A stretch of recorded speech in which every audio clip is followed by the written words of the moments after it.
সেগুলো আঁকার কারণ হচ্ছে যে আমরা যে স্কুলে আছি, ওনাদের ভবিষ্যতে যে প্রজন্মগুলো স্কুলে আসবে, তারা যেন এই ছবিটা দেখে নিজেদের কিছু শিখতে পারে, তারা যাতে জানতে পারে যে 24 আমাদের দেশে এরকম একটি আন্দোলন হয়েছিল, এরকম একটা অধিকার প্রতিষ্ঠার জন্য একটা আন্দোলন। আপনারা এই রং এগুলো কিভাবে অ্যারেঞ্জ করলেন? কিছু স্বেচ্ছাসেবী ভাইয়ারা এসে আমাদের ঝিনাইদহের যারা সমন্বয়ক ছিলেন, তারা প্রথমে আমরা নিজেরা উদ্যোগ কাজ করে কাজ শুরু করেছি। তারপরে আমাদের ঝিনাইদহ জেলার যে সকল হচ্ছে যে সমন্বয়ক ভাইয়ারা আছে, তারা হচ্ছে আমাদের রং তুলি এগুলো কিন্তু সাহায্য করেছেন এবং বিভিন্ন সময় আমাদের খাবার এবং অন্যান্য জিনিসই আমাদের স্কুলও আমাদের অনেক সাহায্য। কি প্রতিক্রিয়া আপনারা আসছেন?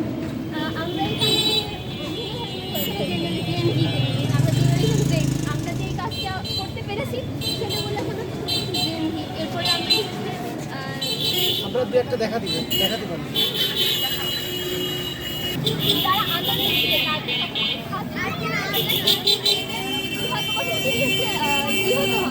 তো এটা আমাদের অনেকটা ইন্সপায়ার করছে।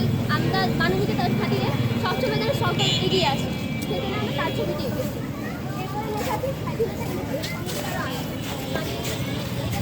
বাংলাদেশের দ্বিতীয় স্বাধীনতা, তো স্বাধীনতা আরও চলছে আমাদের। এর পাশাপাশি এই যে স্বাধীনতা বহাল রাখার চেষ্টা অবশ্যই করতে হবে, সেজন্য সংস্কার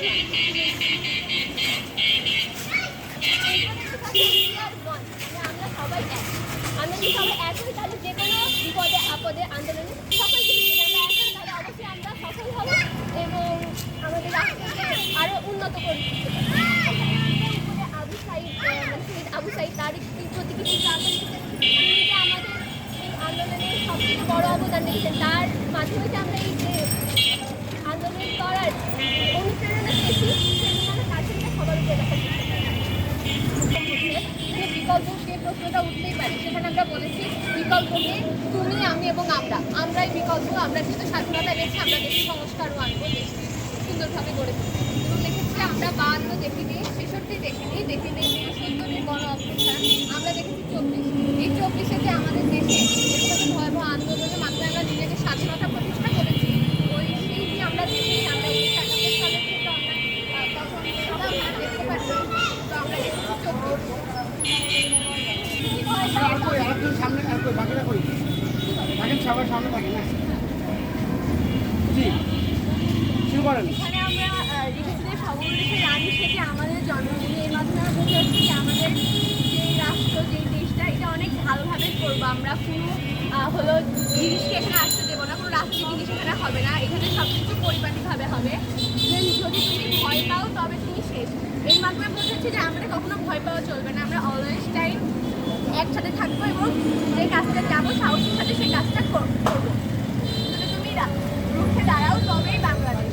আমরা যেহেতু রুখে দাঁড়িয়েছি, এই কারণে আজ আমরা বাংলাদেশ স্বাধীন করতে পারছি। এর মাধ্যমে বুঝতে যখন তুমি রুখে দাঁড়াবে তখনই তোমার বাংলাদেশটাকে আমরা ঠিকভাবে রাখতে পারবো। শুধু বাংলাদেশ না, সব কিছুই আমরা ঠিকঠাক করে রাখতে পারবো। এটা কারা ওই ওরা একটি ফুলকে বাঁচাবো বলে যুদ্ধ করি। আমাদের দেশে এই যে ফুলের নাই শিশুরা, এদের উপরে বিচারে গুলি চালানো হয়েছে। তো সেই ফুলদেরকে যাতে ঝরে পড়া থেকে আমরা বাঁচাতে পারি, সেই জন্য আমরা যুদ্ধে নেমেছিলাম। এবং এখানে দেখা হচ্ছে রক্তাক্ত বাংলাদেশ, যে বাংলাদেশটি সবুজ শ্যামল সুজলা বাংলাদেশ বলে আমরা জানতাম, সেটি যখন রক্তাক্ত হয়েছিল, তারপরে যখন আমরা স্বাধীনতা প্রতিষ্ঠা করতে পেরেছি দেশের সংস্কারের জন্য, আমরা সেই এঁকেছি যাতে আমরা বোঝাতে পেরেছি যে এই রক্তাক্ত বাংলাদেশকে আমরা পুনরায় সবুজে উজ্জীবিত সবুজে সজ্জিত করতে পারি। যতজন এই ছাত্র আন্দোলনে শহীদ হয়েছে তাদের নাম লেখার চেষ্টা করেছে। এখানে একজন মানুষকে ইতিহাস বলতে, এখানে যারা শহীদ হয়েছে তারা সকলে মিলে এক এবং তারা একত্রে এই বাংলাদেশকে স্বাধীন করেছে। এবং আমরা এরকম একত্রিত হয়ে এই বাংলাদেশকে পুনরায় সংস্কার করবো এবং দেশের উন্নতিতে অবদান রাখবো। এখানে টোটালি কতজন শহীদের নাম আছে? এখানে